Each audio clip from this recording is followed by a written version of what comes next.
गौतम बुद्धांच्या विचारांमध्ये दुःख, अज्ञान आणि त्यातून मुक्ती मिळवण्याचे मार्ग यावर जोर दिला आहे.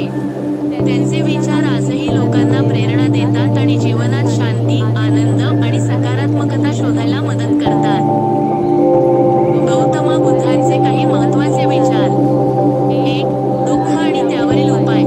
बुद्धांनी सांगितले की दुःख या जगाचा एक भाग आहे, पण ते कायम टिकणारे नाही. इच्छा आणि आसक्तीमुळे दुःख निर्माण होते.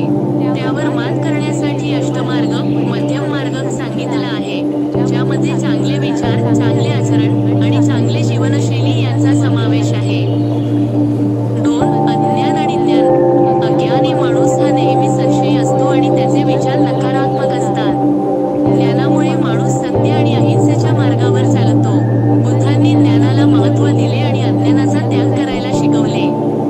3. प्रेम आणि करुणा. बुद्धांनी सर्वांवर प्रेम आणि दया करण्याची शिकवण दिली. त्यांनी सांगितले की प्रत्येक व्यक्तीमध्ये समान गुण आहेत आणि सर्वांशी सहानुभूतीने वागले पाहिजे. 4. सत्य आणि अहिंसा.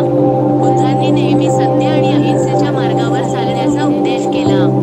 त्यांनी सांगितले की हिंसा कधीही कोणत्याही समस्येचे समाधान नाही. 5. वर्तमान. बुद्धांनी भूतकाळ आणि भविष्यकाळावर जास्त विचार न करता वर्तमानावर लक्ष केंद्रित करायला शिकवले, कारण वर्तमानच आपल्या हातात आहे.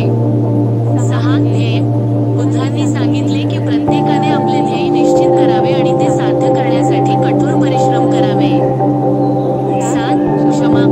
बुद्धांनी सांगितले की क्रोध हा एक वाईट गुण आहे, त्यामुळे क्षमा करणे आणि द्वेष टाळणे महत्त्वाचे आहे.